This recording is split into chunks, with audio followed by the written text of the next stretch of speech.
امریکہ نے افغان شہریوں کے لیے امیگریشن کی تمام درخواستیں فوراً روک دی ہیں اور امیڈیٹ افیکٹو، اور ڈونلڈ ٹرمپ صاحب نے تو یہاں تک کہا کہ یہ ایلینز ہیں اور ان کا ہم خاتمہ کریں گے۔ چلیں جی، تو ساری صورتحال پہ بات کر لیتے ہیں۔ ہمارے ساتھ موجود ہیں ماہر قومی سلامتی امور سید محمد علی صاحب۔ علی صاحب بہت شکریہ جوائن کرنے کے لیے۔ ابھی تک تو ظاہر ہے پاکستان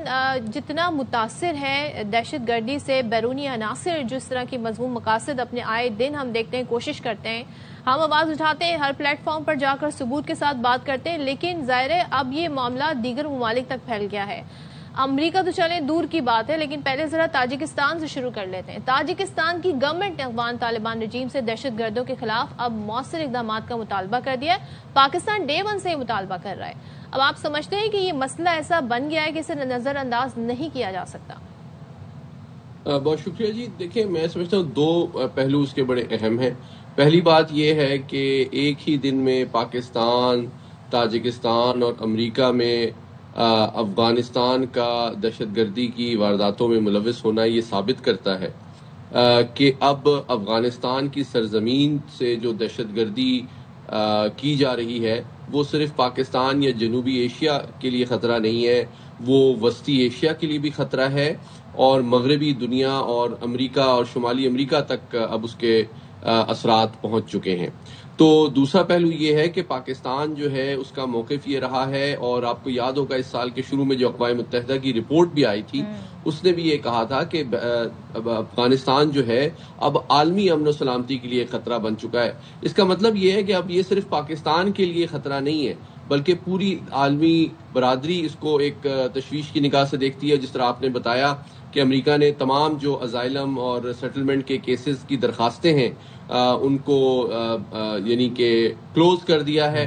اور جو غیر ذمہ دارانہ طرز عمل کابل انتظامیہ کا ہے اس کے نتیجے میں چاہے افغانستان کے اندر یا عالمی سطح پہ افغانی کہیں بھی ہوں، ان کے لیے مسائل میں بہت زیادہ اضافہ ہو گیا ہے۔ اور ابھی تک میں نے کابل انتظامیہ کی طرف سے یہ امریکہ یا تاجکستان کے خلاف جو چینی اہلکاروں کو ہلاک کیا گیا ہے ڈرون حملے میں، اس کی کوئی مذمت یا اس کی کنڈیمنیشن یا اس پہ کوئی اپالوجی نہیں دیکھی ہے۔ تو آپ کو یاد ہوگا کہ ٹرمپ انتظامیہ کے اقتدار میں آنے کے بعد ان کی جو اینول انٹیلیجنس تھریٹ اسسمنٹ تھی اس میں کہا گیا تھا کہ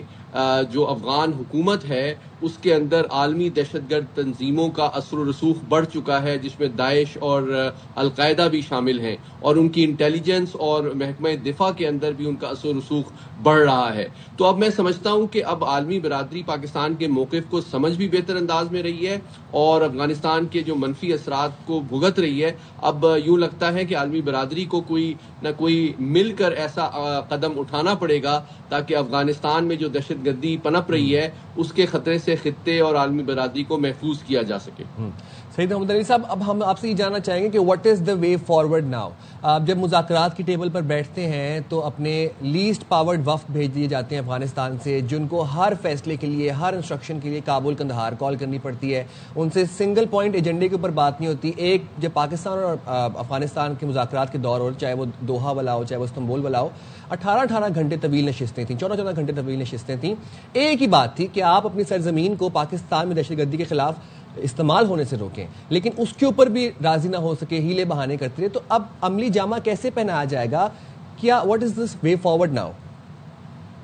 دیکھیے، جس طرح میں نے ابھی گزارش کی کہ اب افغانستان یہ اپنے طرز عمل سے ثابت کر چکا ہے کہ اس کی سرزمین اور اس کے شہری صرف پاکستان نہیں بلکہ پوری عالمی برادری کے لیے خطرہ بن چکے ہیں۔ تو میں سمجھتا ہوں پاکستان کے لیے بھی ایک اہم موقع ہے کہ وہ عالمی طاقتوں اور علاقائی ممالک، جس میں خصوصاً افغانستان کے ہمسایہ ممالک ہیں، جس میں سنٹرل ایشین ممالک ہیں، چین ہے، ایران ہے، ان کے ساتھ مل کر ایک اجتماعی طور پر کابل انتظامیہ پہ دباؤ ڈالے، تاکہ ان کو یہ معلوم ہو جائے کہ جس طرح D G I S P R نے پچھلے ہفتے کہا تھا کہ تجارت اور خون ایک ساتھ تو نہیں چل سکتا، تو یہ بڑا ضروری ہے کہ تمام ملک مل کر افغانستان پر دباؤ ڈالیں، کیونکہ اب یہ صرف پاکستان کا مسئلہ نہیں ہے، تاکہ کابل انتظامیہ کو قائل کیا جا سکے کہ ان کی لیجیٹیمیسی، سروائیول، اکانومی، کسی چیز کا کوئی فیوچر نہیں ہے اگر انہوں نے اپنی روش تبدیل نہ کی اور دہشت گردی کی سرپرستی اور پشت پناہی ختم نہ کی۔ اچھا محمد علی صاحب، ایک چیز میں جاننا چاہوں گی، جب ایران اسرائیل کا معاملہ ہوا تھا تو بہت سارے انکشافات ہوئے تھے، اور ہم نے یہ دیکھا کس طریقے سے جو جاسوس ہیں اسرائیلی وہ پھیلے ہوئے تھے، انڈین جاسوس بلکہ بہت بڑے انڈینز کو وہاں سے پھر ملک بدر بھی کیا گیا تھا ایران سے، کیونکہ وہ کام کر رہے تھے اسرائیل کے لیے۔ اب یہاں پر ہم نے دیکھا کہ امریکہ میں جو نیشنل گارڈز پر حملہ کرنے والا افغان شہری ہے،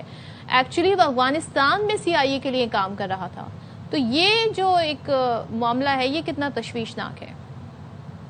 جی بالکل، آپ نے صحیح کہا۔ دیکھیں تقریباً اطلاعات کے مطابق 10 سال سے زیادہ یہ صاحب جو ہیں یہ امریکی حکومت کے جو حساس ترین ادارے ہیں ان کے ساتھ منسلک رہا ہے افغانستان کے اندر، اور اسی بنا پر اس نے 2021 میں امریکہ گیا اور پھر اس نے اسائلم کی درخواست کی 24 میں، جو کہ 25 میں ایکسیپٹ ہوئی، اور پھر اسی طرح آپ نے بالکل صحیح کہا کہ کئی افغان شہری ملوث پائے گئے ہیں، نہ صرف پاکستان کے اندر دہشت گردی کی کارروائیوں میں۔ آپ جانتے ہیں کہ پاکستان نے اس سال جو دہشت گردوں کا قلع کما کیا ہے اس میں سے 136 افغان نیشنلز ہیں جو کہ براہ راست دہشت گردی کی کارروائیوں میں انوالو تھے۔ اسی طرح ایران کے اندر بھی آپ نے دیکھا کہ چاہے وہ اسرائیل کی انٹیلیجنس ہو، ان کی سہولت کاری ہو، اس میں بھی افغان ملوث پائے گئے ہیں۔ تو یہ بڑا، اب میں سمجھتا ہوں کہ پوری دنیا یہ سوچ رہی ہے کہ کس طرح افغان حکومت اور ان کے کارندوں کو جو بھیجا جا رہا ہے دہشت گردی کی سہولت کاری کے لیے پوری دنیا میں، اس کا سلسلہ رکنا چاہیے۔ اور میں سمجھتا ہوں امریکی انتظامیہ نے جو فیصلہ کیا ہے ان کی اسائلم کی درخواستوں کو بند کرنے کا، یہ اس سلسلے کی پہلی کڑی ہے۔ لیکن میں سمجھتا ہوں تقریباً 41 ممالک دنیا میں ایسے ہیں جن کے اندر افغانستان کے حوالے سے جو ان کے رواسم ہیں دہشت گرد تنظیموں سے، اس کے حوالے سے بڑی گہری تشویش پائی جاتی ہے۔ تو میں دیکھ رہا ہوں آنے والے دنوں میں افغان حکومت کی جو کوشش ہے دیگر ممالک سے تجارتی رواسم امپروو کرنے کا یا کنیکٹیوٹی بڑھانے کا، اس میں کافی ان کی حکمت عملی کی وجہ سے ان کو مسائل کا سامنا کرنا پڑے گا، اور افغان عوام اور افغان حکومت جو ہے وہ آنے والے دنوں میں دنیا جو ہے ان کے لیے اپنے دروازے بند کر دے گی۔ بالکل، تھینک یو ویری مچ سید محمد علی صاحب، آپ نے باخبر سے پہلے وقت نکالا، اور ہم دیکھ رہے ہیں کہ جہاں پر انڈیا پوری عالمی برادری کے سامنے ہزیمت اٹھائے بیٹھا ہے، وہیں پر انڈیا کا گود لیا، انڈیا کی پراکسی، بھارت کی پراکسی افغانستان اب پوری دنیا کی عالمی امن کے لیے خطرہ بن چکے۔ بات اب صرف پاکستان اور خطے کی نہیں رہی، بات اب پہنچ گئی امریکہ، بات پہنچ گئی تاجکستان۔ عالمی امن کے لیے خطرے کی گھنٹیاں بج رہی ہیں، اور بالکل صحیح کہہ رہے سید محمد علی صاحب کہ اب بہت وہ وقت قریب ہے جب پوری دنیا افغانستان کے لیے دروازے بند کر دے گی۔